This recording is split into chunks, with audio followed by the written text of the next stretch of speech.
Good evening, everyone, and a very warm welcome to the Cambridge Primary Maths webinar.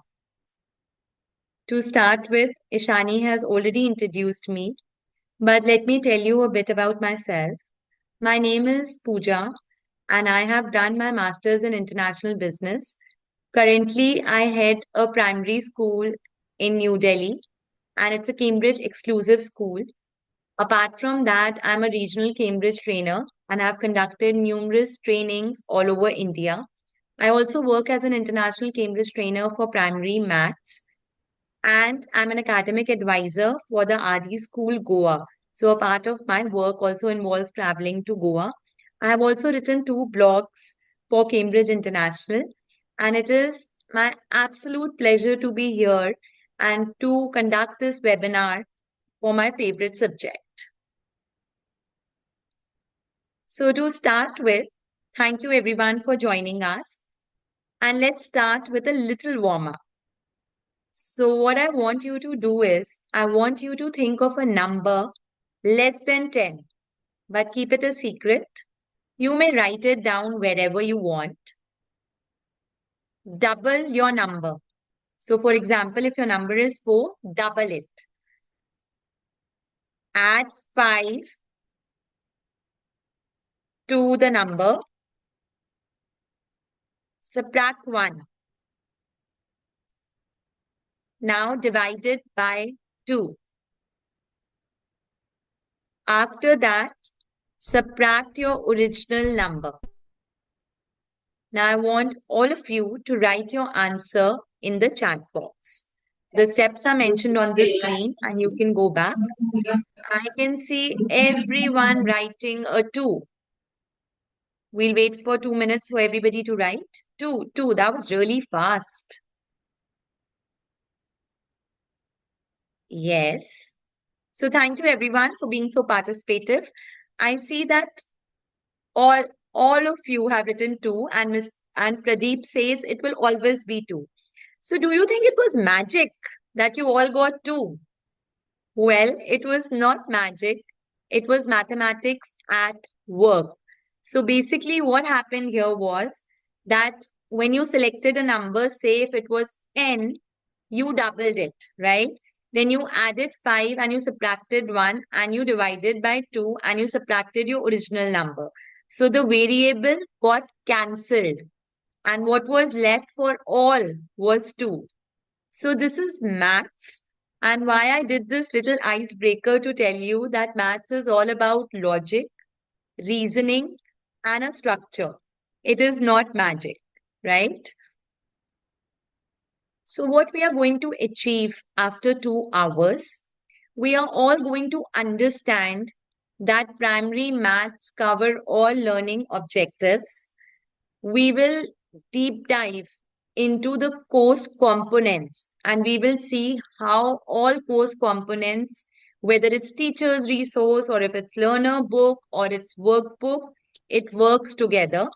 We will also understand thinking like a mathematician approach, which is a very essential part of Cambridge primary and lower secondary maths.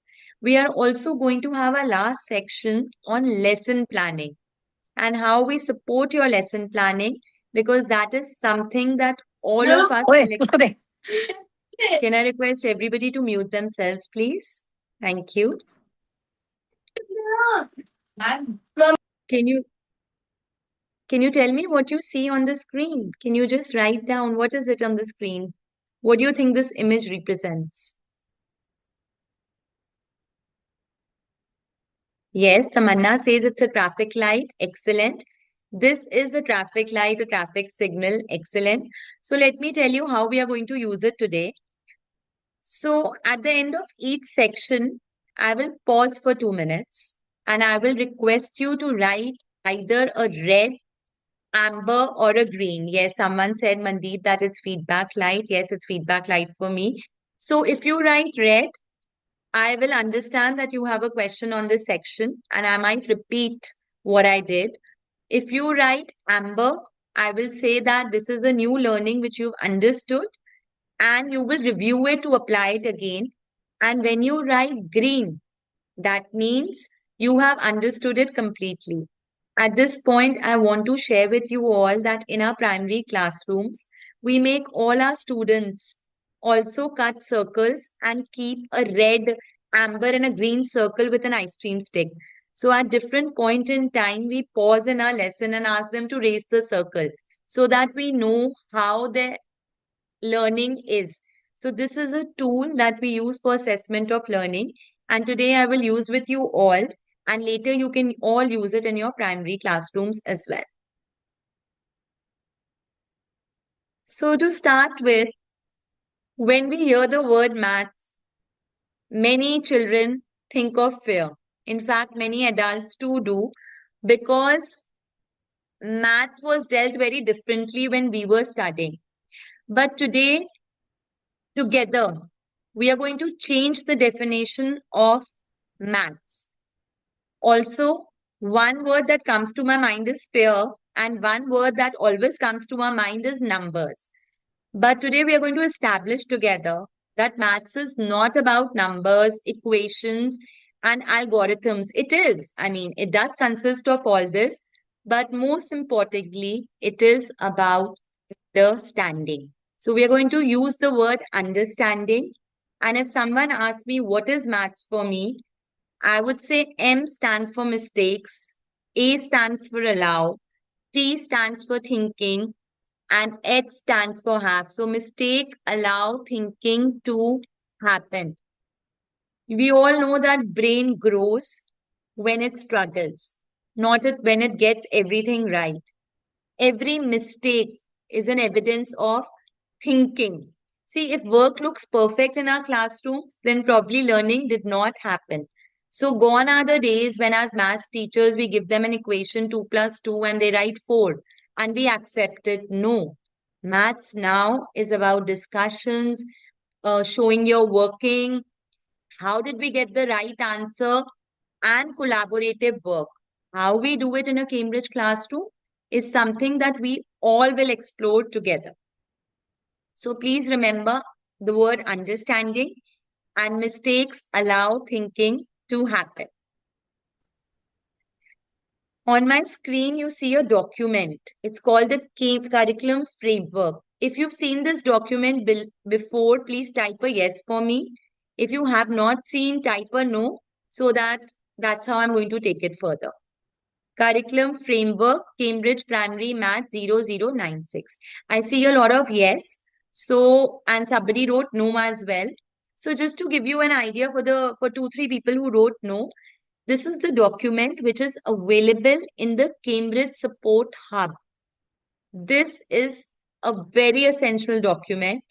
It outlines the learning objectives in mathematics and gives you a brief of what Cambridge Primary Maths is all about. So if you have not looked at this document, please make a note and go to the support hub or your school coordinator and get this document and read it. You will understand what Cambridge Primary Maths is all about. So just taking a passage from there, Cambridge Primary Maths encourages lifelong enthusiasm for analytical and rational thinking. What are we trying to do? We are helping learners apply maths to everyday situation.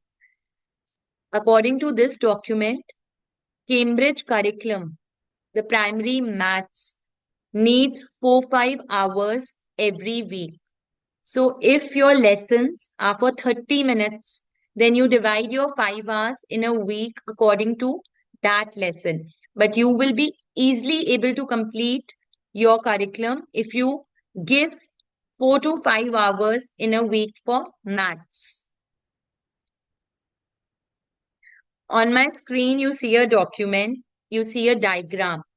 If you have seen this before, please type a yes. If you have not seen it, please type a no, and then I'll take it forward. Yes, most of you say a yes. So I will just give you a very brief introduction. These are the learner's attribute. And how we remember these learner's attribute?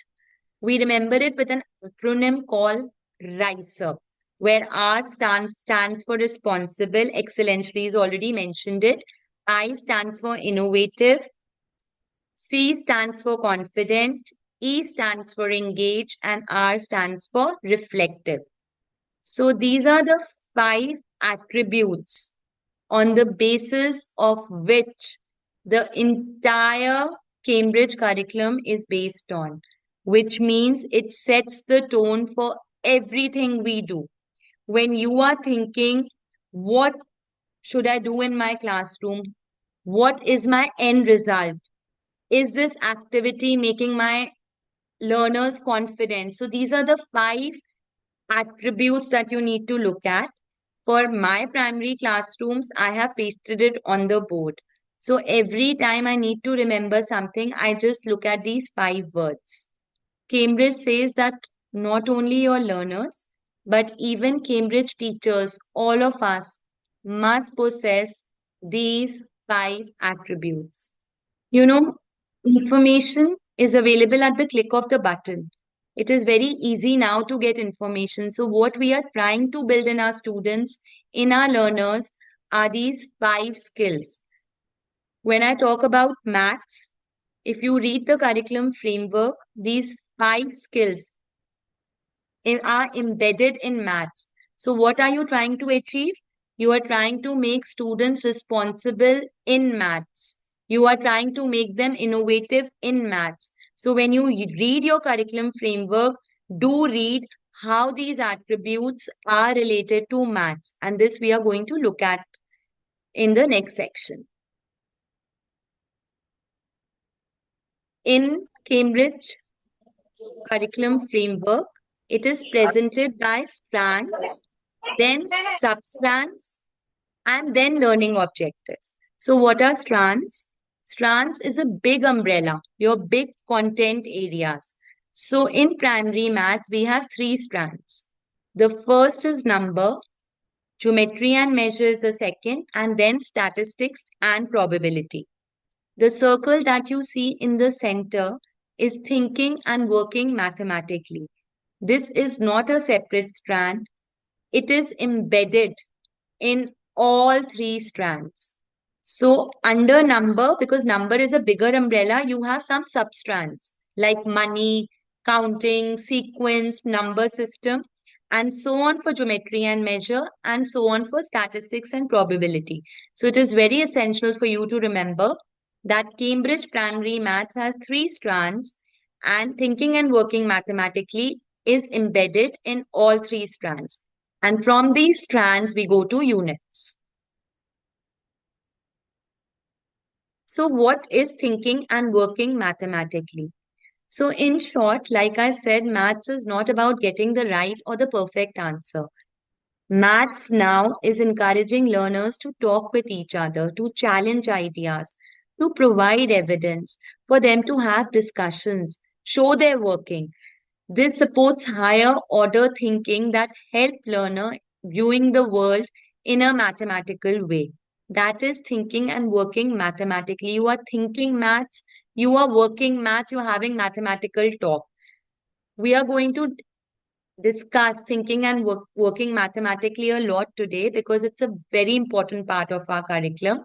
But just to give you an idea, this is a star which you will see in your resources, right? Now, thinking and working mathematically, somebody is asking me how we do it, and I'm going to show you that in second and third section. By the end time you leave this webinar, you will be clear on how we use it. So, thinking and working mathematically consist of these 8 characteristics. So, these 4 pairs. So, they are basically on your screen, and they are specializing and generalizing, conjecturing and convincing, characterizing and classifying, critiquing and improving. We will discuss the meaning of each of them. So, this star you will see in your resources everywhere, which means that your questions already have this strand. You don't have to go to Google.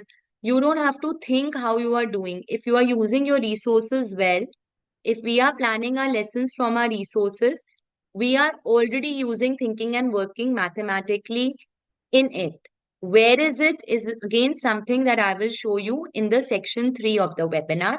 But do remember this star whenever it comes through. Again, thinking and working mathematically is that your learners actively engage with learning mathematics. They are building connections between different facts. They are talking. They are not simply following instructions or getting a right answer. They are understanding the working.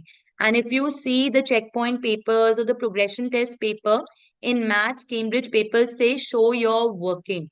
So a student is not only expected to get a right answer, the student has to tell how they got that answer, and that is when he is thinking and he is working mathematically. Another very important aspect is CPA. So Cambridge follows a CPA approach in maths where C stands for concrete, P stands for pictorial, and A stands for abstract.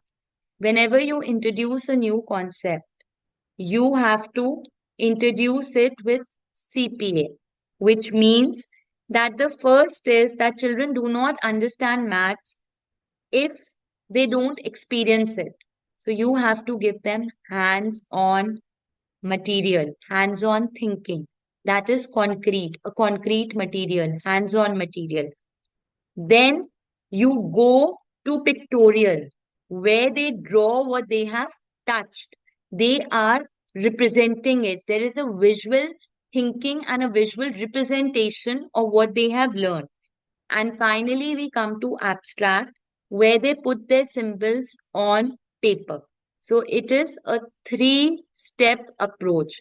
Now, if I have to give you an example of this approach, I would say let's take addition, right? And first you introduce addition with blocks, which is concrete.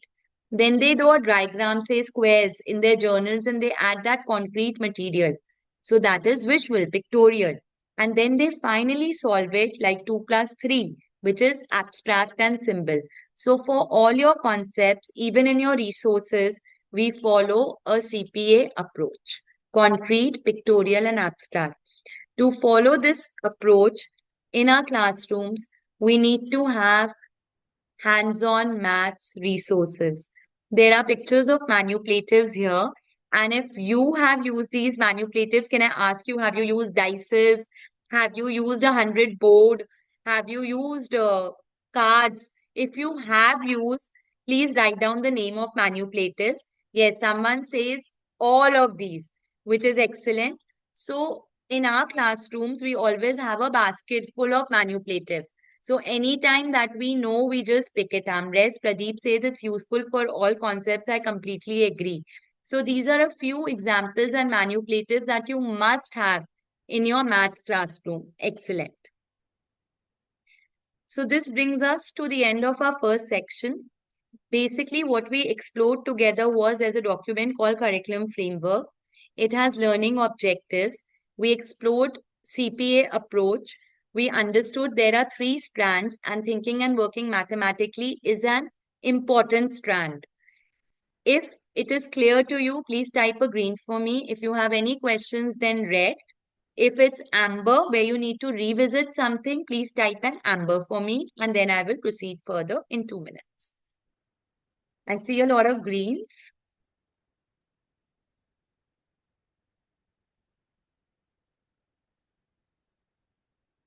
I see a hard green, which is very helpful. Thank you, Lily. Thank you, everyone. So let's proceed further since you have reflected. And if you need to make any notes, please keep doing side by side.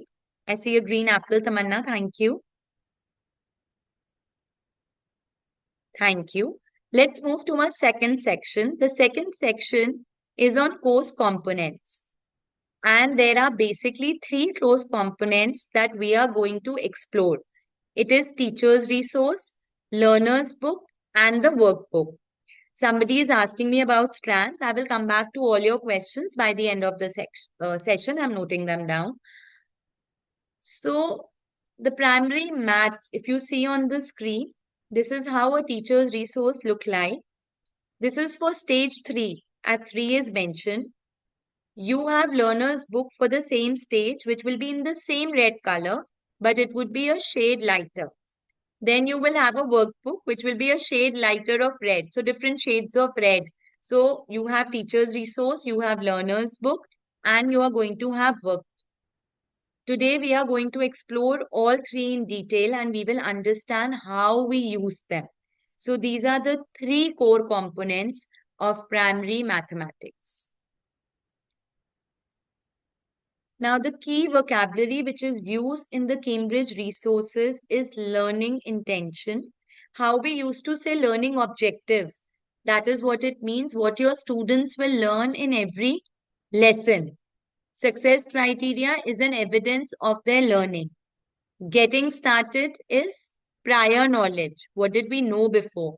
Then there are main activities that you use, the learning at the heart, and plenary is reflection, reviewing and concluding. Have we understood? So whenever you open a resource book, these are the terms you will use. I encourage you to use this vocabulary even with your learners. The same vocabulary. Like for example, when you start a lesson, you ask them, do you know what are the learning intention? And then you share the learning intention with grades like grade 4 and 5. You all can make your success criteria together. What is it that I'm going to learn in the end of the lesson, in the end of the unit? Then when you do a starting activity, say that we are getting started and we are checking our prior knowledge. So I encourage you to use this vocabulary in your maths lesson. It is all given in your learner's book. Now on my screen, you are seeing an guide. These are called self-study guides. If you've seen it before, please type a yes for me. Otherwise, I'll share with you how to find them. The self-study guides given by Cambridge. So I see a lot of no. So let me spend 2 minutes on it and let you know. So on Google, if you type Cambridge Self-Study Guide, Cambridge International, it will lead you to a page which has these guides. At the end of the webinar, I will share a QR code which will take you directly to the guides, right? So you have a getting started guide for every Cambridge approach. Now, for example, on my screen, you are seeing a guide for active learning. These guides are like professional development. Believe me, if you spend 5, 6 days only reading this guide, it has videos which you can see. It takes care of how you put these approaches in action. It gives you lots and lots of examples. All these concepts will be very clear to you. What I do in my school, I make a Cambridge study circle. All of us get together, we take one guide for a month, we all read it at our pace, and then every week we meet to discuss it on how we will use it. It's like a self-study module. So I'm going to share a QR code, I repeat, towards the end, which will take you to all these guides and will help you. Now, all the teaching approaches. See, we look at curriculum, which is the what. What am I going to teach? Like we saw the strands. How am I going to teach in a Cambridge classroom are my approaches. Cambridge believes in few approaches like active learning, differentiation, language awareness, metacognition, assessment for learning. These approaches are embedded in your resources. If you are using Cambridge books like your learner's book, your teacher's guide, all these approaches are already a part of it. You don't have to do anything extra. On my screen, you were able to see the Cambridge learners and teachers attribute. If you go back, I showed you that diagram riser, and it's also a part of your resources, which means that activities are planned in your resources in such a way that they make your learners confident, responsible, reflective, innovative, and engaged. So all these approaches are embedded in our resources. We spoke about thinking and working mathematically. I have taken this page from the teacher's guide. When you look at the primary maths teacher's guide, you will know that it gives you the definition of each characteristics. What is specializing? What is generalizing? What is convincing? So you can read the definition It takes you further where it describes how you can use them in your lessons. So, for example, if it's specializing and generalizing, it tells you that you can start your sentence with, I could try. This is only one that does it, and so on. So, once you read all these 8 characteristics, you will understand how to use it. Apart from this, in your teacher's guide, every question will have a star. So when it have a star, you will know that thinking and working mathematically is already embedded in it. I'm going to show that to you. Like for example, this is your teacher's resource. Now, if you see here, you will say exercise 1.1 question 3. Which characteristics is covered? Specializing and generalizing. If you look at question 6, convincing is covered. So all the strands, all the characteristics are being taken care by your resources. This is for your information. You don't have to share with your learners, but you know that if I do all these questions, my thinking and mathematically characteristics is covered. Now, it is very interesting. Please look at the first unit of your teacher's resource. You have a unit plan where the topics are given to you. Approximate number of learning hours is given to you. For example, in counting and sequence, 4 hours. And then your resources are also mentioned. A very important, the first thing that you need to do when you pick up your teacher's resource is your background knowledge. The background knowledge tells you more information about a particular topic.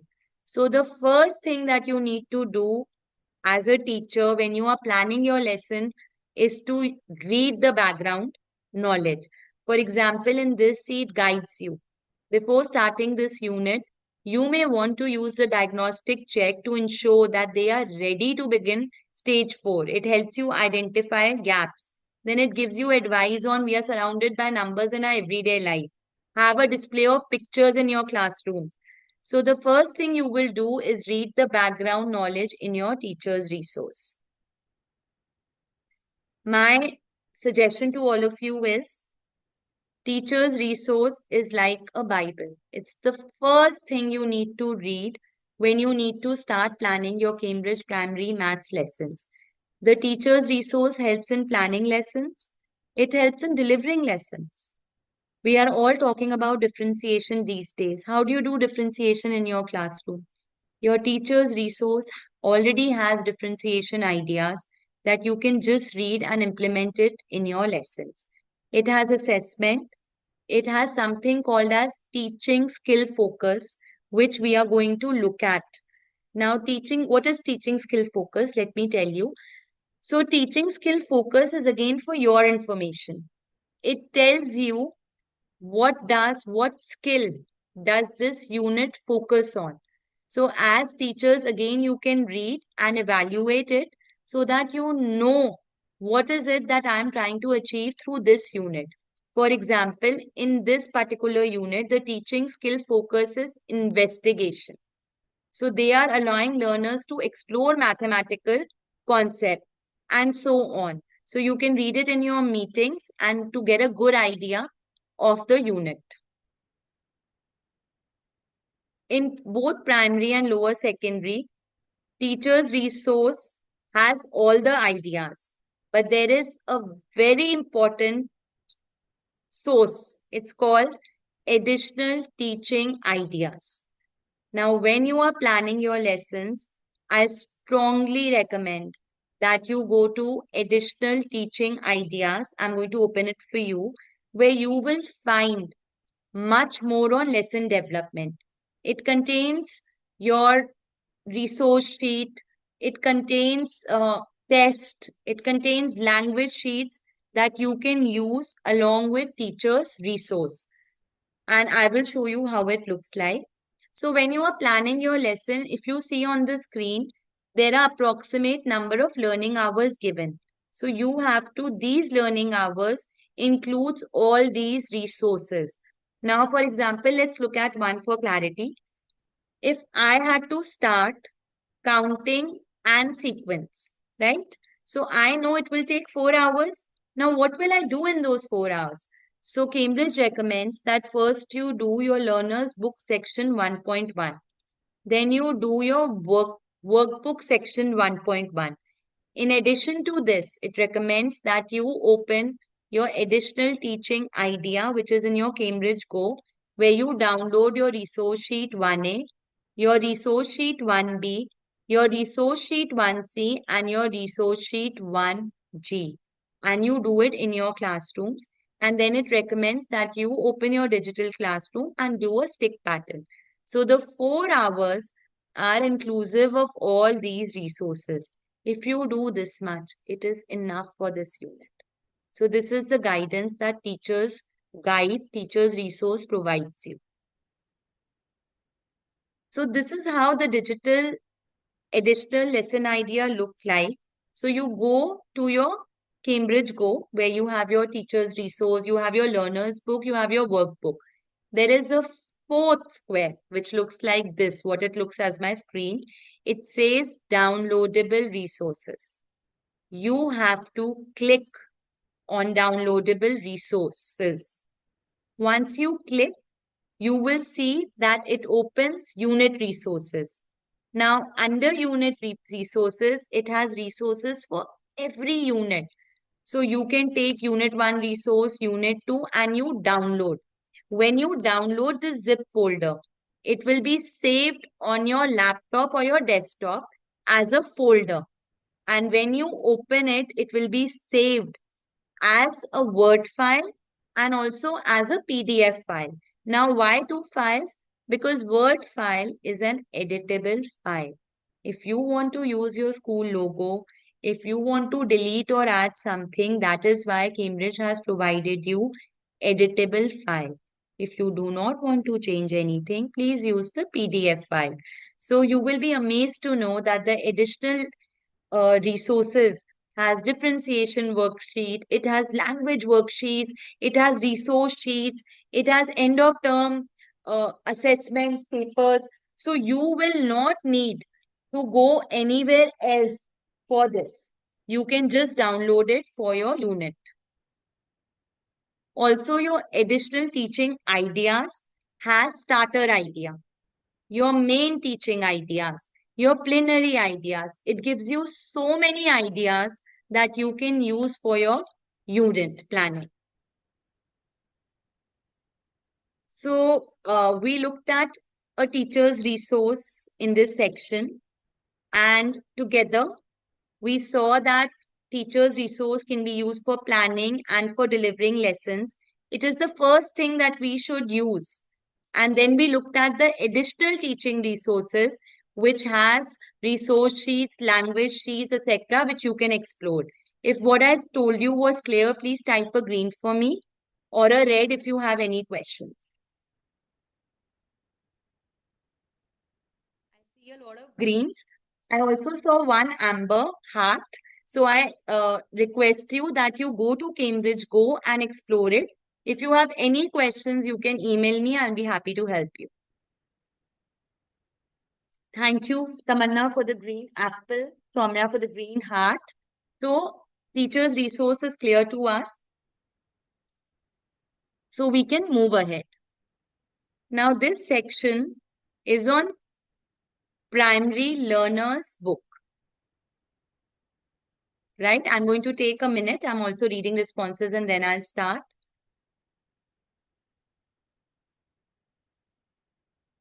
Excellent. So let me move forward because I see all greens and icons and hearts. So let's look at the primary learner's book together. Now, learner's book is not a standalone book. You have to use it with the teacher's resource. The first thing you pick up is teacher's resource, and then we move to learner's book. Now, learner's book is written in a language which is friendly for our students or our learners. It contains what the learners need to support mathematical development. It gives learners plenty of practice in developing knowledge. So this is a book that you use in your classrooms for your learners. As I said, it is not a standalone book. It is to be used with teacher's resource and your workbook. It does not cover all the course because when we were exploring the teacher's resource, we saw that it gave us a lot of ideas for starters activity. It gave us additional teaching ideas. It gave us differentiation ideas. So there are many activities which are only found in the teacher's resource. We have not put them in learner's resource. So that is why we emphasize that you must use your teacher's resource first and then your learners. Now, how to use this book. This is the first page of your learner's book. In this book, you will find a lot of different features to help your learning. So I spoke about some terms like getting started with. So if you see the red box, you will see that it has getting started questions which you can use to test prior knowledge. Let me pause for a minute and answer Pradeep, who asked me, is there any book for learners use only? Yes, the learner's book is for learners use only, and even the workbook, which we are going to explore together. In workbook, it's only for learners to write answers. And this book also is designed only for learners. So you teach the learners through learner's book. The teacher's resource is, as the name suggests, only for teachers. So you will see the getting started box first, which you use for your prior knowledge activity. Then you will see we are going to. What will you learn in this unit is mentioned on the first page. Then if you see an orange box, it says important words that you will use. You will also see worked example, which is step-by-step examples showing a way to solve problems. Then there will be thinking like a mathematician. So we saw our teaching skill focus. So for that, they give you a think like a mathematician, a thinking activity. Then there are questions to help you think how you learn. So all of them are color coded so that the learners are not confused. They know what is coming next. As teachers, you know. So it is very, very consistent. Again, see what I can do is this is what you have learned in the unit.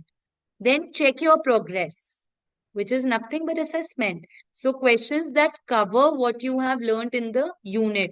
So you will use it as a reflection tool. Something that I find very, very helpful is the projects which are given in the learner's book, which we are going to explore together soon. Now, there are 6 projects in every book, and they must be used because these are the projects which help you develop 21st century skills that we all are talking about. So, these are the features of a learner's book. Let's explore them one by one in detail now.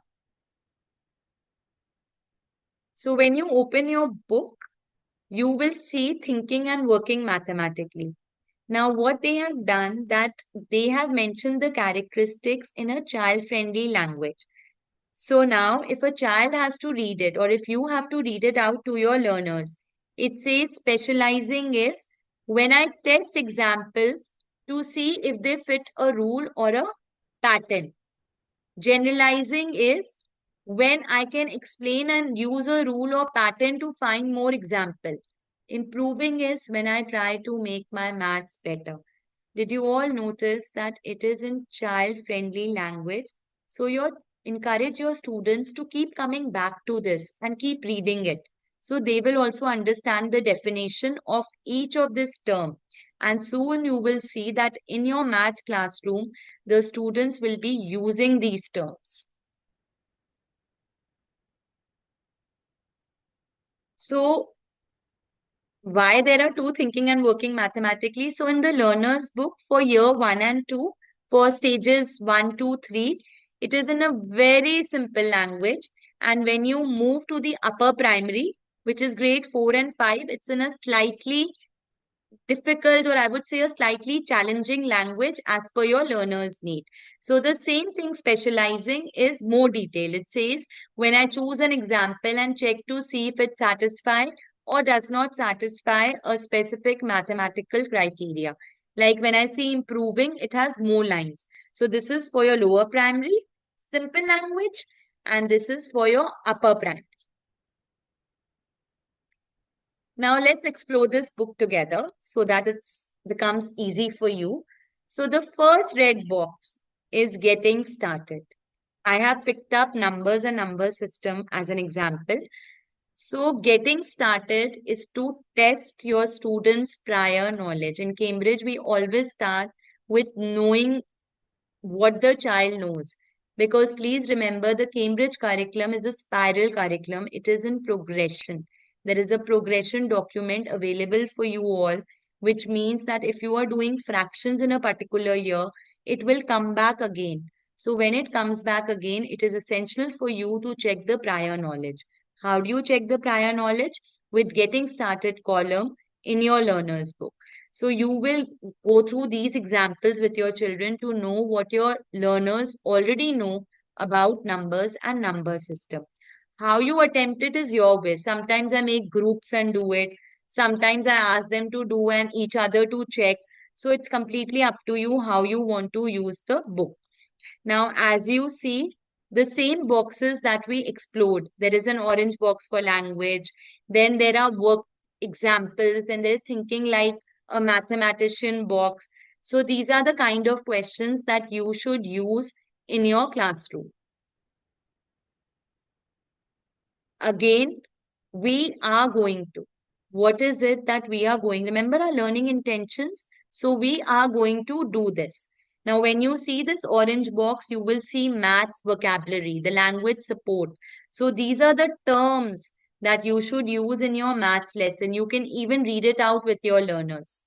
Then you will always see worked example in maths. So an example that you can go through with your learners. Worked example 2, another example. So please note that all units are structured in the same way, the way this is structured. Then you have exercises that you can either do it on your whiteboard, blackboard, or you can make your students do it in journals. Like for example, exercise 1.1 after you have done the worked examples. Then more examples. If you all note, can you all see the star? Can anybody tell me what does the star means? If I see my question 3 and 4, I'm seeing a star, a mathematical star. What do you think it means? Anyone?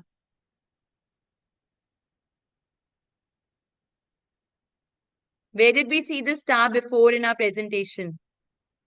Excellent. Priyanka says thinking and working mathematically. Excellent. Yes. And Pradeep asked me that Pradeep feels that there are less examples in your learner's book. I completely agree with you, and that is why I use the teacher's resource a lot.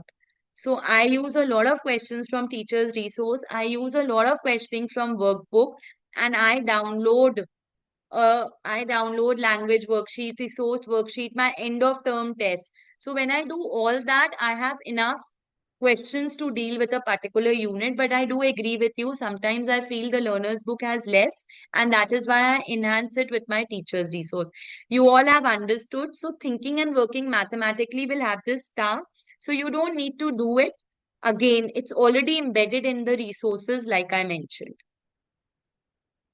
Now let's look at this project. Like I mentioned, there are 6 projects, and I do understand as teachers, sometimes we don't have time. But I strongly, strongly encourage you that you please make groups, give it as a home task, do it in the school as a group of 6. You please spend one class at least on your project. I started doing it with my children, and we all know that ultimately we are trying to build skills in students. Everybody is talking about communication skills, collaboration skill, analytical thinking, logical reasoning. These projects are designed in a way that all the skills are being taken care, because the children are thinking and working, collaborating together in the project. So if I were to ask you, which do you think is the shortest length of time? What would you say in the box? Can I have an answer from all my maths teachers? Which do you think is the shortest time in order from the given box? Is it a second? Is it a minute? Is it a day? What do you think? Can you think and tell me? The shortest length of time. Yes, many of you say second. Yes, excellent. And if I were to ask you which is the longest length of time in this project, what will you say? The longest. You all got it right. What do you think is the longest? Can you think? This will take some time. Somebody says a year, decade. Look again.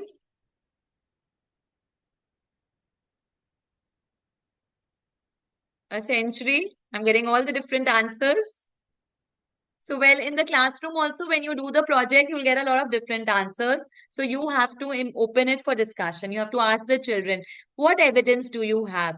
Why do you think so? Somebody says time since telephone was invented. Why do you think that? Can you convince the other person? Can you give evidence for your answer? So, this is how we take our projects because these are thinking questions. You have to help them. How did you choose what order to put them in? Did you have an estimate? Was there something you were not sure of? So if you see below, you will see a set of questions that you can ask the learners. And somebody asked me in the beginning, how can I do a thinking and working mathematical classroom? This is how you do it. You do the project and you ask the questions which are mentioned below. And suddenly you will find your children discussing it, giving evidence, convincing each other, and then your classroom will become a proper thinking and working mathematical classroom. So the content is all given. The way you do it is how your classrooms will be. So this was about the learner's book. Let's move on to our Cambridge workbook. Now, before I start the workbook, all questions in workbook are structured according to Bloom's taxonomy. I'm going to show you the Bloom's taxonomy, and if it is something that you've seen, I'm sure most of you would have, please type a yes. I will not spend much time on it.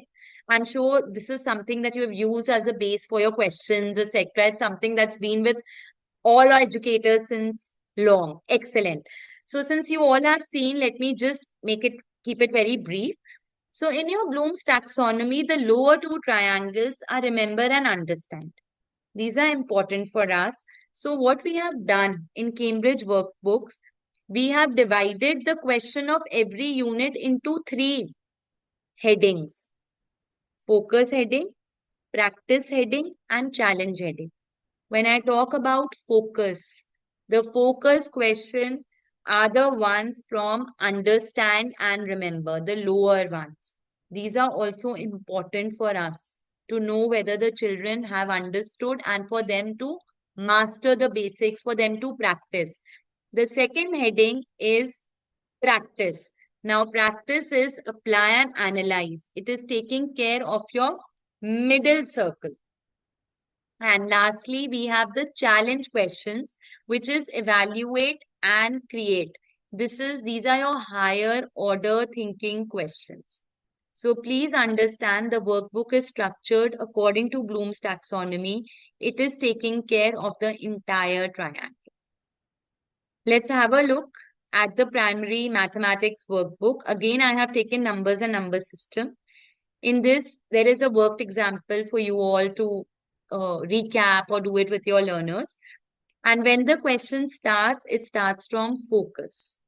Now, the focus question is where I mentioned master the basics. So these are like your practice questions. Now, it's up to you how you want to use it. How I use it is that mostly I give it as homework. Sometimes I do it in the class and I tell them self-check. I put the answer on board and I say, since you've attempted it, check it yourself. So focus is the one which checks their understanding. The second set is practice. Again, these are for the children to practice. So again, I make them do it in class and most of the time I give it as homework. The challenge question, which are your higher order thinking skills. This is something that the children find challenging. So way to do it is that you divide the class into groups and you ask them to solve this in group and come up with it. Because children will be better able to do it when they do and then they discuss the answers. So one group comes in the class in the front and discusses. These are the questions which make the children think hard. they cannot attempt it very easily. So we have to do our workbook. How you do it is your way, but you take up with focus, practice, and challenge questions. You can give it as homework. You can do it in groups. You can do it as self-assessment. Sometimes I even do peer assessment.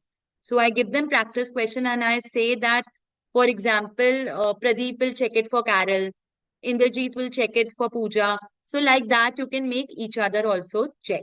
So this is a good practice material. Like somebody had mentioned that learner's book don't have enough questions. If you make the learners attempt your workbook questions, it's enough. There are lots and lots of it. On my screen is another additional resource called Enrich. This is very interesting. If you have used it before, please type a yes. If you have not, please type a no, and then I'll again see how much time I want to spend on it. If you have used Enrich, yes, I see a lot of no. Okay, so it's a mixture, right? And I see mostly no. So let me just do it in a little bit detail. What Enrich is. Okay. So just for an introduction, Enrich is an innovative collaboration between Faculty of Mathematics and University of Cambridge.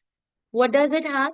It has thousands of free online mathematical resources for age 3 to 18. Now, why am I showing it here to you? Because your entire Cambridge curriculum is mapped with questions available here. So what you need to do is you need to go to Google. You need to type Enrich, N-R-I-C-H. It will open a primary teacher homepage. It's there for secondary as well. And when you open primary curriculum, you will find questions that you can use with answers. And they are all thinking question mapped with your curriculum. Now, what I do is I give it as maths drill to the students. Yes, Lily, it is absolutely free and it is an excellent resource. So, somebody again said that learner's book is not enough. So, please use Enrich. On Friday, I give a maths drill to all students. Yes, I'll show you how to explore it. I can show you towards the end of the webinar. But meanwhile, when I give you 5 minutes to reflect, you can type it on Google. It's very easy and Enrich will open for you. I'll show you towards the end. And you can go to primary curriculum. What is also there is thinking and working mathematical question. So you click on it and you can give it to children. So this is basically for extra math practice. And why I'm bringing it here? Because it's mapped to your Cambridge curriculum. So again, it's all Cambridge. So you can use it as in your classes, you can use it as additional, you can use it as maths drill, you can give it as homework.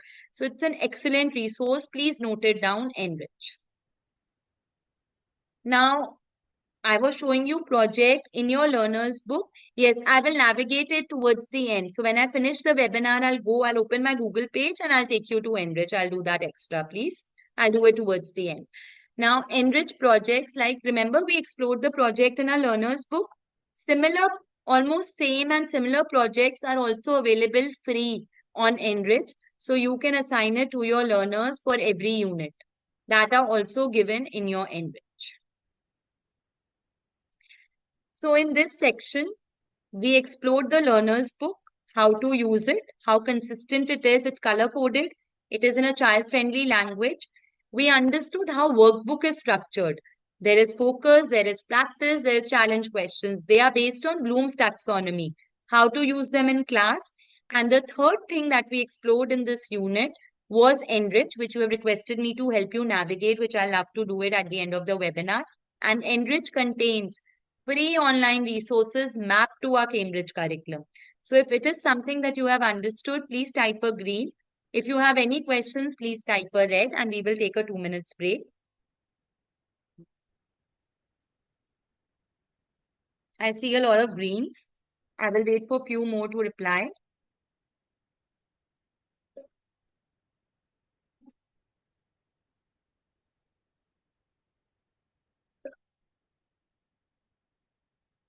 So somebody is asking, how do we assign the project to learner? Do we share the link or print out? So I wanted to tell you that projects are there in the learner's book. So the children buy the books. So we just tell them do the project 6 on page 98. So they already have the book, they can do it. If they don't have the book by any chance, you can give them a printout from the digital resources. And from Enrich, you're asking. So Enrich and your learner's book mostly have the same project. If there is a different project, you just share the link from the Enrich. So I give them link, they go to Google. For students who are in grade 1, 2, 3 and don't use online, I give them a printout. Sufyan says we enjoy doing the project as a group work at class. Yes, excellent. I think that is something that I really started a year back and I truly enjoy it. And I'm glad you are doing at group work because that builds collaborative and communication skills as well.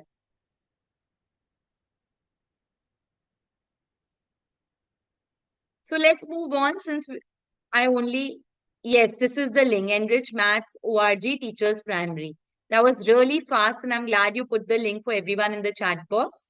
Yes, it will require some time for you all to explore. You can spend 10-15 minutes today or tomorrow and explore it. It is very easy to navigate. You'll be able to find everything on this link. Now we come to the fourth section, and I feel this section is most important for you all. It is an example of how to prepare for a lesson. And this is something that we all do. So to make things easy, I have selected a unit 15.3 test of divisibility from stage 4. And using this as a base, suppose I have to plan a lesson. I'm going to show you how to do lesson planning in this section. So what am I going to do first? I'm going to open my teacher's resource.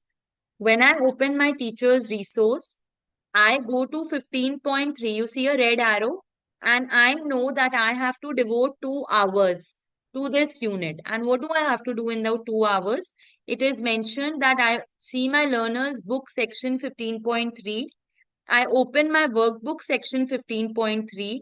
I see my additional teaching ideas for section 15.3 and I open my resource sheet.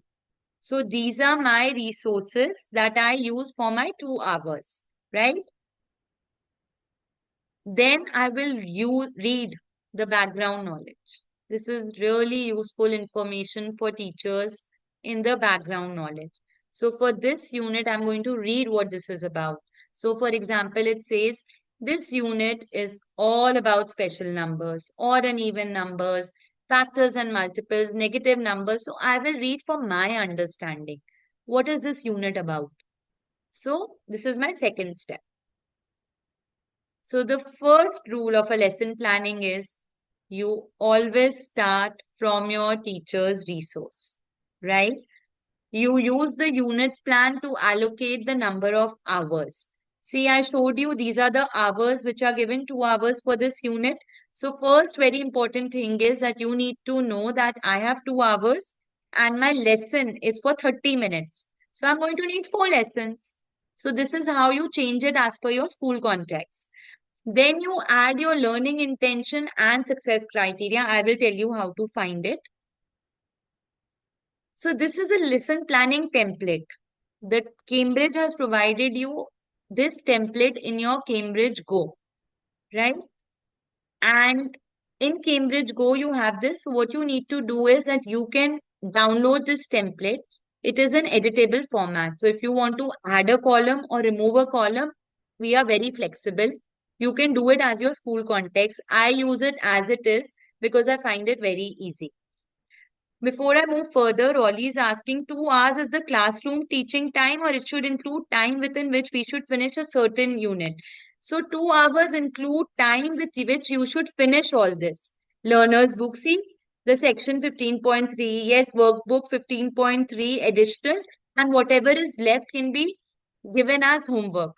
But Rolly, please note that 2 hours is given. But sometimes what happen, my students are not so good with divisibility. So maybe I have to give an extra half an hour, or maybe my children have grasped it so much that I have to give half an hour less. So little up and down you do, but to answer your question, it includes your learner's book and work.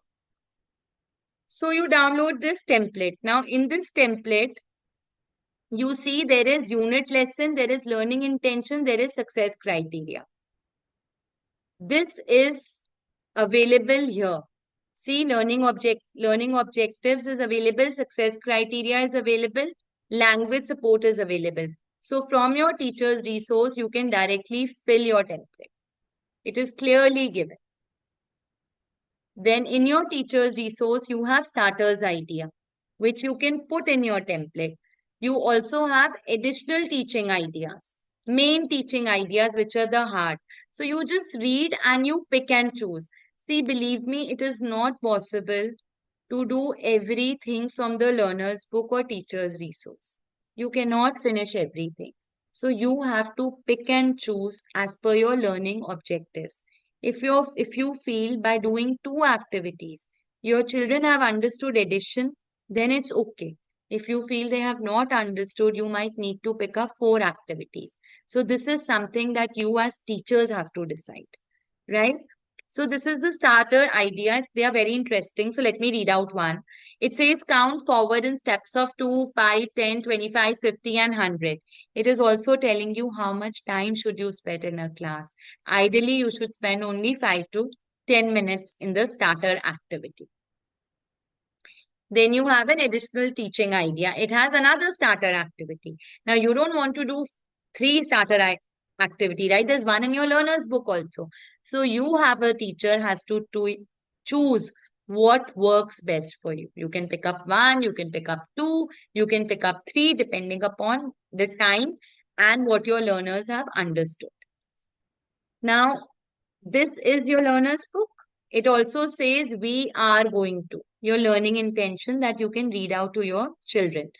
Now, again, this is something that you read out, which is says knowing rule of divisibility can help you when you are calculating.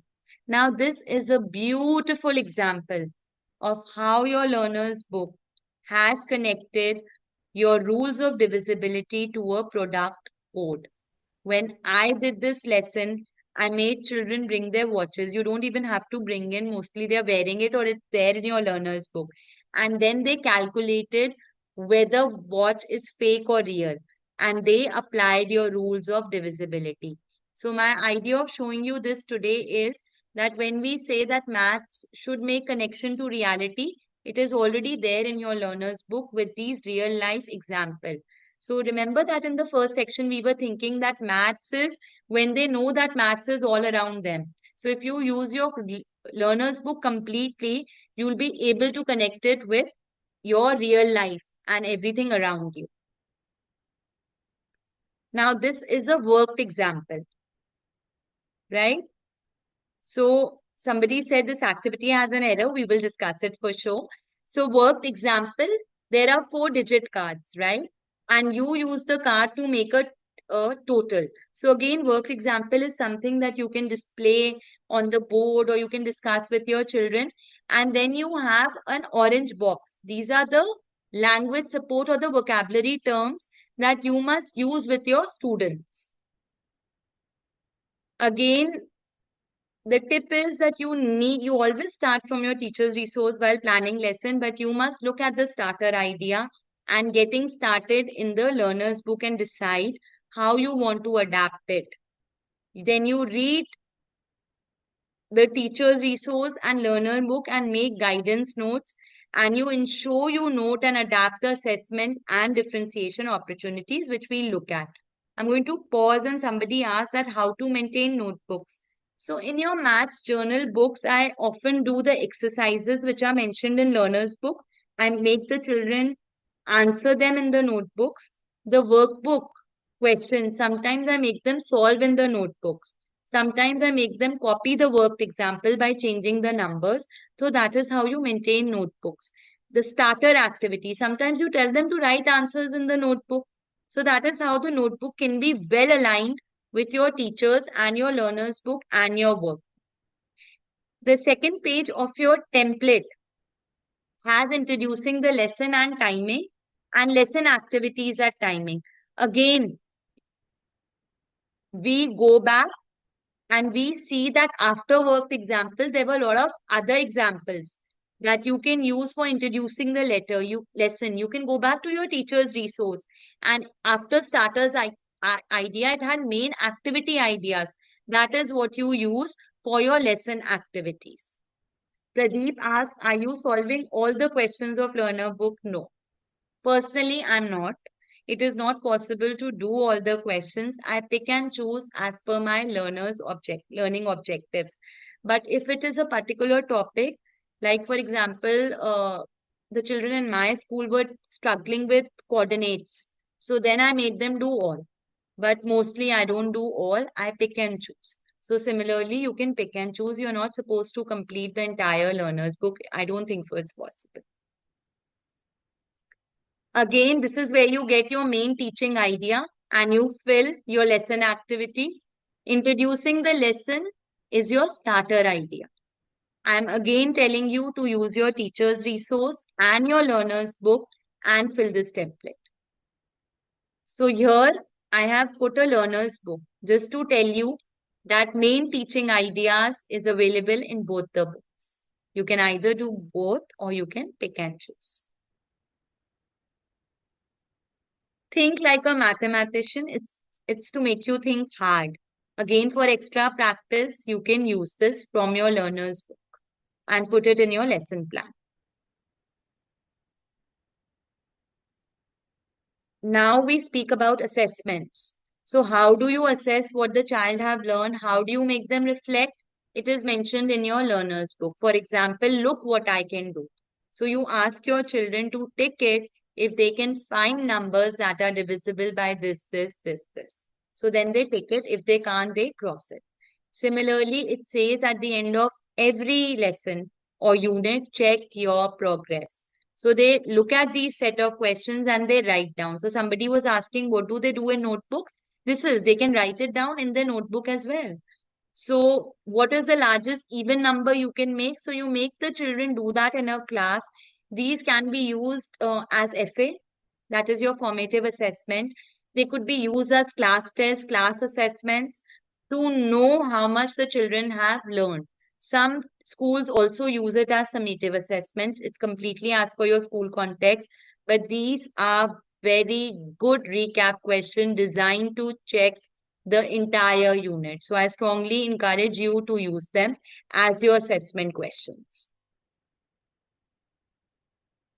Then is your plenary ideas from your teacher's resource book. So it also tells you you can do it for 10 minutes only. So again, it says ask questions for learners to discuss in pair and then take feedback. So you ask questions like, is it sometimes, always, or never true that a number that is divisible by 10 is also divisible by 2? Is it sometimes, always, or never true? And then it also gives you an answer. So again, this you can use it for your formative assessments. You can use it as class test to know how much the children have understood.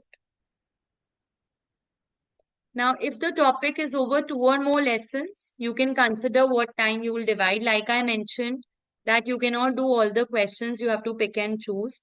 Cambridge recommends that you allow plenty of time for activities. I do understand it's not always possible, but at least for few questions, let learners talk to each other. So you can decide that whether when you are picking up a project, like somebody said, we do it in groups. Let them talk, collaborate, discuss, come in front.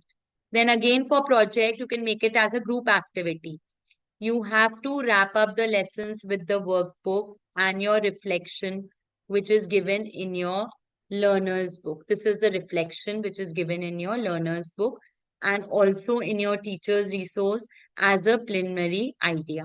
So if I look at the last page of the template, you will see assessment opportunities. Again, assessment opportunities you take from your learner's book, check your progress, or you take it from your teacher's resource.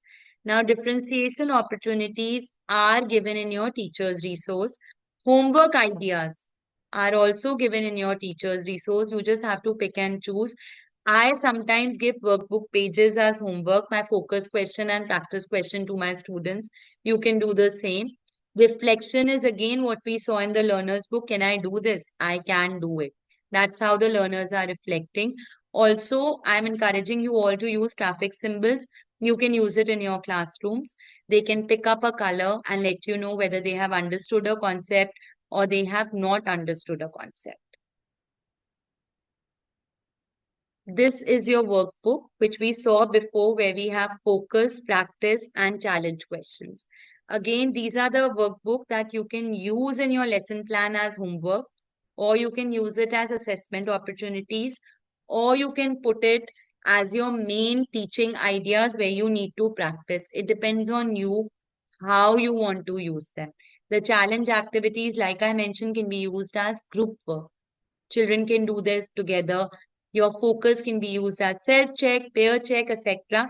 And again, I'm repeating, it is not important that you finish your entire learner's book or workbook. It is completely up to you.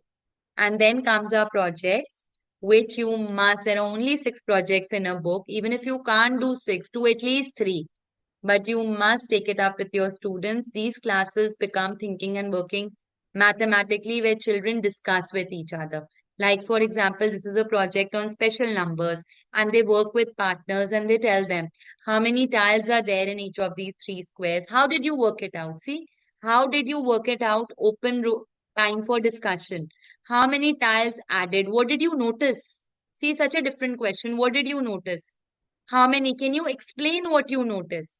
So these are the kind of questionings that comes with projects that make your learners think hard.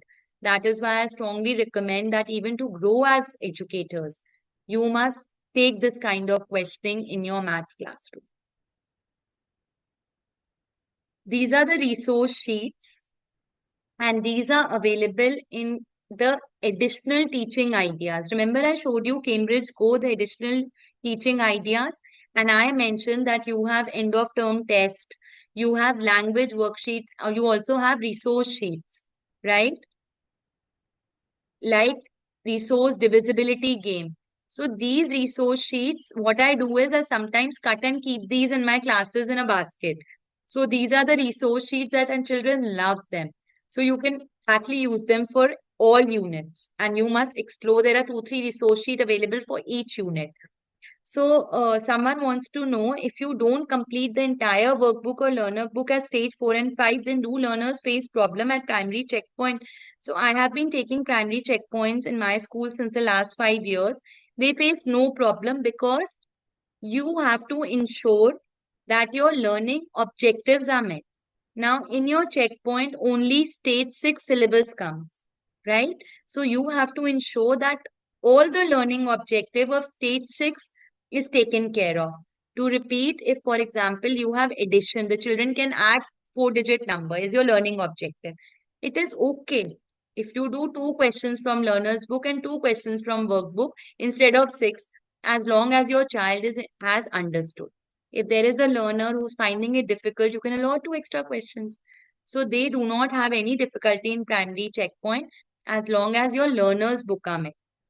The remaining sums from learners by the students and homework completely up to you. You can give it as home assignment, and you can provide them with an answer key that I always provide them, that you can practice extra even in your holidays, summer vacation, winter vacation, holy break, and you provide them with your self-assessment, so they can attempt and check it, and if there's a particular question they have not understood, they can always come back to you.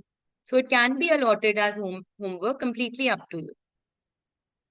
This is again a worksheet which is available in additional teaching ideas. So one was the resource sheet that you can use as manipulatives, etc. The second is worksheet. They give you a worksheet for mostly all concepts. So all you need to do it is download it. They are editable. You can change it. You can use it. These are again for additional maths practice. See, this is a worksheet on your special numbers. Use one of these symbols. Here are the 5-digit cards and so on. I find language worksheets in maths very, very useful. So you remember that orange box that we were talking about, where you have the maths vocabulary. So these questions are based on those maths vocabulary. You can give it as your maths vocabulary questions. So this is again downloadable. I repeat, all the worksheets are available as PDFs, and they are available as your Microsoft Word editable links. You can download it, you can add logo, you can change it, but I strongly recommend that you must use these worksheets and your entire units are covered. Gauri wants to know primary checkpoint only stage 6 will come. Our school is using stage 1 book, not stage. So the checkpoints only stage 6 syllabus comes. As of now, earlier stage 3, 4, 5 used to come, but now it's only stage 6 and all information is available on Cambridge International website. You can have a look. But only stage 6 comes in maths, English and science. Also, end of unit test is available in your Cambridge Go. So Divya wants to know all these resources in Cambridge Go. Yes, all these worksheets are available in Cambridge Go. There is so much available that you won't be able to use it. So you don't need to go anywhere. So since many of you asked for Cambridge primary checkpoints, I want to mention at this point that the workbook questions are in style of questions of Cambridge checkpoints. So if the children practice workbook questions, those are the kind of questions which are asked in your Cambridge checkpoints. So please practice your workbook. The style of questioning is same in your workbook and in your Cambridge primary checkpoint papers. So do practice that, right? Workbook teachers resources, digital content is available. Yes. In Cambridge Go, you have digital this, and it's also a physical copy is available for your learners if the students have purchased in the school, right? So again, the end of unit test can be downloaded. There are diagnostic tests available as well. There are midterm tests available as well. So please explore the additional teaching resources as soon as you can and download all the extra worksheets. So this unit was a little big where we explored the lesson planning template. And I want to repeat that there is a filled 2-3 lesson planning template available on Cambridge Go if you explore. So you will understand how to fill it. We have actually filled it and put it for you to give you example. And then you can download this. And the diagnostic tests are again worksheets available on additional teaching resources. So this is what I've encouraged you to explore today. Go to Cambridge Go, explore worksheets, explore everything that I spoke about today. There is so many resources. I see green with heart. I'm going to pause for 2 minutes and allow you to ask any questions at this point before we go to the next part because lesson planning is a very, very important unit. All greens.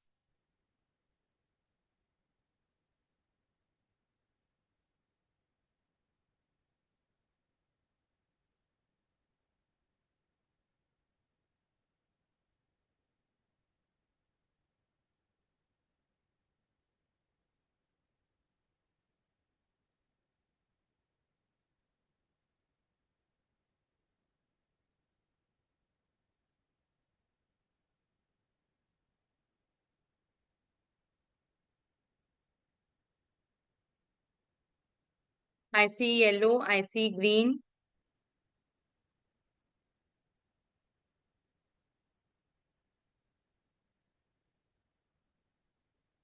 So someone wants to know, is it necessary that all the units in a particular stage should be completed?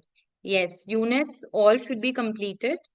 But what you can do while planning your long-term syllabus, if a unit is repeated at another stage, then you can think of what all you need to repeat. So basically, you have to understand that the learning objective have to be done. You can reduce the number of activities. That is a choice you have. But units should all be done. There are some units that you can do quickly. You can do less activities. So activities, you have a choice, but units, you'll have to do all. So let me move further.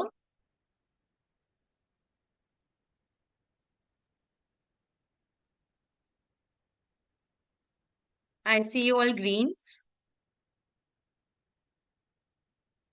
Parents. So I always say that a school functions in a triangle. And in that triangle, we have parents, we have students, and we have teachers, right? Now, let's say preparing parents for Cambridge primary maths, right? So there are some questions that as educators and as teachers, we are often asked. So I'm going to answer those questions for you so that you understand Cambridge curriculum better, right? So the first question that all the parents often ask is, Why don't learners complete all the questions in learner's book? And from Cambridge, I've already told you that you don't need to complete all questions. So how do you explain that to the parents? So you have to understand and tell the parents that Cambridge says that all the learning objectives have to be met. That is how the curriculum framework works. But all activities need not be done. They have given you extra activities for extra practice. So the entire book need not be finished, right? Now, why are there a wider variety of tests? So, like I mentioned to you, there is a wide variety of tests because at every point we check whether the children have understood. Do we need to change our teaching style? So, you have formative assessments, you have summative assessments, you have diagnostic tests, you have end-to-term tests. So, they are basically to keep testing children's skill, and again, you can pick and choose what you want, right? And we are testing the children for application of learning. We are not testing the children mostly on content. That is how the test papers, etc., are designed for understanding whether the children can apply their learning. Now, what is the format of homework? So, again, homework is not, like I said, only solution based. The homework is to test the application through your working. Have you understood? So those are the way the homework questions are designed. So even if you pick up a workbook as homework, you have challenge questions, you have practice questions. So they are all application based questions, the projects, the enriched tasks, which are making you think. So this is the format of homework in Cambridge, which makes you apply your learning and makes the learners think hard. Another is your curriculum aligned to national curriculum? So yes, the Cambridge curriculum is aligned to your national curriculum. It is already aligned, and how it is aligned is mentioned on the Cambridge website. So it is aligned. So these are a few questions that all parents ask. If there are any more questions that you feel the parents ask all the time and you need answers, feel free to write it in the chat box, please.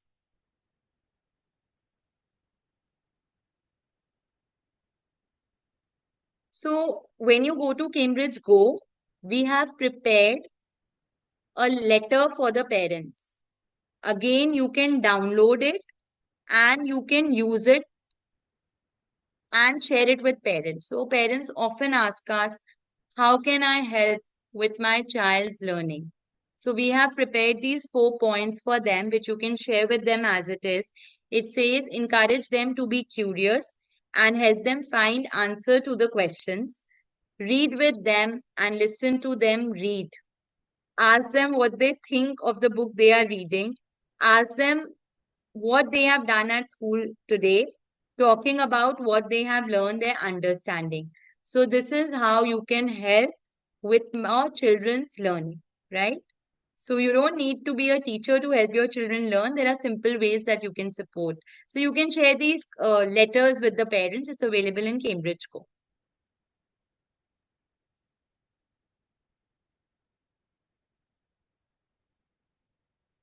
Somebody is mentioning asset exam. So that is completely different. It's your school choice if you want to take it. It's not a part of our Cambridge curriculum, right? In stage. Mhm. So Gauri, when there is a comparison between the content, like you said that numbers are till 20, etc., you have to tell them that Cambridge curriculum is in spiral progression. So this comes back again. So they will learn. See, it's not possible to compare a grade in both curriculums. But if in the primary years in the national curriculum, a child is learning numbers, applying numbers till 500, in Cambridge curriculum also, it will be applied. But it's not exactly same. That's why there are two different curriculums. But what the child will learn at the end of primary years in a national curriculum is aligned to what the child will learn in a Cambridge curriculum at the end of the year. The way it is distributed might be different. So there has to be some sort of a difference. Any other parents' questions that you wish to ask? And then we'll move on. Or you are clear on how to answer parents on maths. I also feel it is a good idea if sometimes you allow parents in your mathematics class just to show them how you are teaching Cambridge maths, because it's really different from other curriculums. So, For example, I did this once where we were doing projects in maths and we allowed the parents to come to the class. So they sat at the back and the children were in the front in a circle. And the children were solving projects which are there in the learner's book, etc. They were talking, discussing, providing evidence, convincing. And the parents saw how maths is being dealt in a Cambridge curriculum. So that was something new for them. So how to explain is different from other curriculums. So see an international curriculum, especially Cambridge, it's an application based curriculum. It makes the children think hard. And if I only talk about maths, Gauri, you can always say that maths is not about arriving at the right answer. It is about thinking hard, applying your understanding, showing your working. That is how maths is different, and it has a lot to do with thinking and working mathematically. That's what makes a Cambridge curriculum different. And since parents have chosen this, they have actually chosen a curriculum and it helps build a lot of 21st century skills that you can talk about. So that is how it is different. There is no rote learning in maths. It's about learning and applying your concepts and also connecting it with reality, like how we saw. I see a lot of greens. I'm going to give you 2 minutes before moving further. If you will also notice how maths is different, you will realize that these are not recall questions mostly. Your entire resources are asking you thinking questions. Why? What did you notice? So that is what maths is about. Is it a learner's book or a workbook we should use for teaching? Sometimes it becomes a burden for a child. I totally agree. So for teaching, see, it's completely up to you. I can share my best practice. What I do is I use a learner's book for teaching and I ask them to get workbook only once a week when I want to go through the question, and mostly I give workbook questions as homework. Challenge questions are something that I take up in class in groups. So my students only bring workbook once a week. Other than that, they carry learner's book every day. So that is something that I use to teach.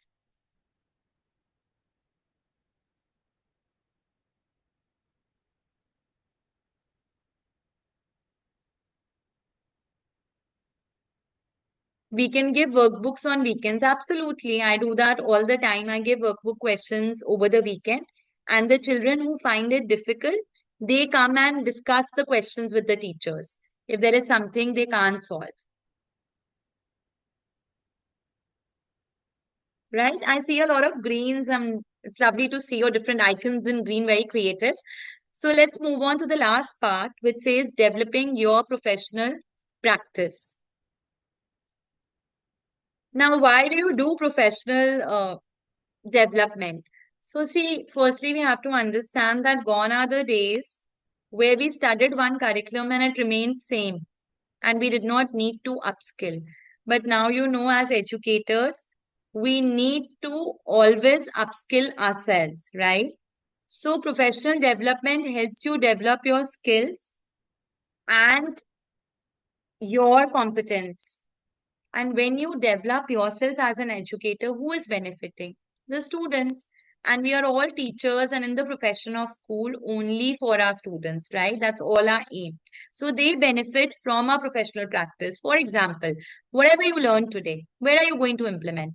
You're going to implement it with your students. Your classroom practice will improve, your students' knowledge will improve. They are the ones who are benefiting. Also, to your school, you are showing that you are improving your professional practice. So you are upskilling yourself, you are growing. And in today's day and age, we will become redundant if we do not keep pace with the changing needs of education. We have to be on our toes. And it may also improve promotion opportunities because we need to upskill ourselves to grow. So this is a lovely quote. I want all of you to take a minute and read that what is teacher PD? We can do silent reading for a minute. Please read this quote on the screen. It's beautiful.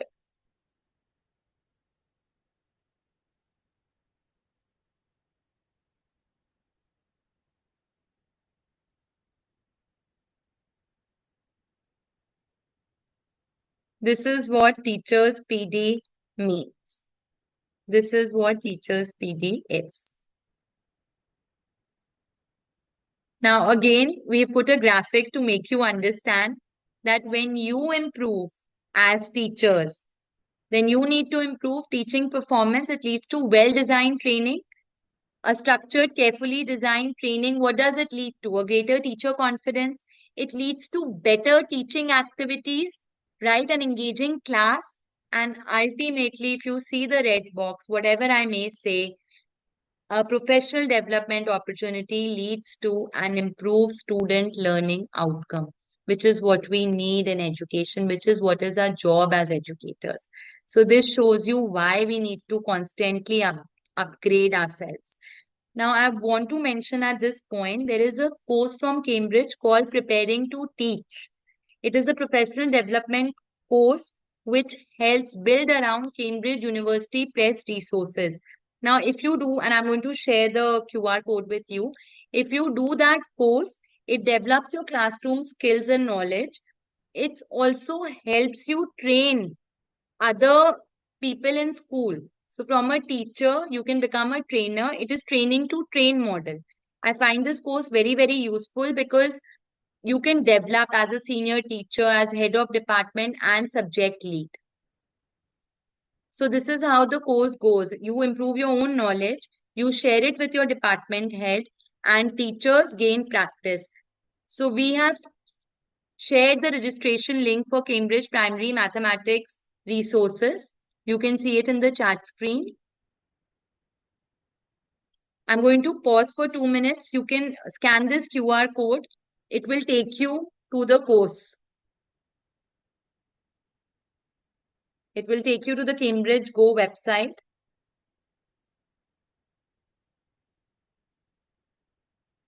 And it will look like this. So here you can find under professional development, the course details if you want to look at it. Now, this is another opportunity for you all. This is from the Cambridge International website. So Cambridge International website also has professional development courses, face-to-face training. It has hybrid training. It has online training. Again, this is the QR code. You can either go from Google or you can scan the QR code to go to the Cambridge International website, and under professional development, it will directly take you to the professional development where you will see online, live, virtual, and face-to-face courses. So there is syllabus specific courses, there are enrichment courses, there is Cambridge professional development qualifications, there are Cambridge school conference, assessment network. So as Cambridge teachers, Cambridge gives you lots and lots of opportunity for professional development. Now, this is what I promised you all, your self-study guide.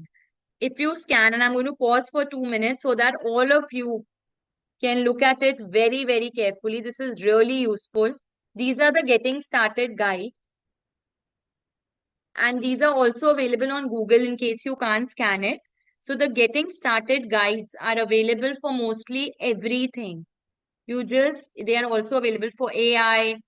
They are also available for differentiation, for active learning we looked at, and even for your English, maths, you just have to read them, and they are like your mini courses in itself. Very, very useful, and I strongly, strongly recommend you all to read the self-study guides.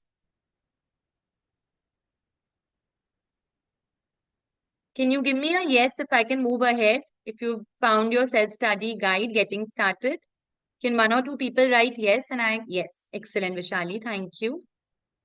Everybody said a yes. So if these QR code was clear to you, we spoke about the professional development from Cambridge University Press. That was one. We spoke about Cambridge professional development from Cambridge International. We spoke about the self-study guide, and we looked at this course Preparing to Teach, which will be very useful for you all. So 4 things we looked at, and I gave you QR codes for all of them. You can even go to Google and look at them. So if that is clear, please type a green. I see yes, I see green. Let me pause for 2 minutes and see. All right, this is absolutely clear. Now, I want to know from you, we started this session by saying that we'll understand what do we mean by Cambridge Primary Maths. What are the 3 core course components teachers guide, learner's book, workbook. We'll understand how to use it. We look at a lesson planning template. That's what we did. So if what we said, have we met your expectation? Do you have a clear understanding of the three strands which are there in your curriculum framework, and your thinking and working mathematically star, which is embedded? Are you clear on the course components and how to plan lessons? You have to open your teacher's resource, your learner's book, workbook can be given as homework. And do you understand the next step of professional development? What is it that you can do after this webinar if you want to enhance after this course? So if this is clear to you, please type a yes. If you have any questions, please ask me as many questions as you want.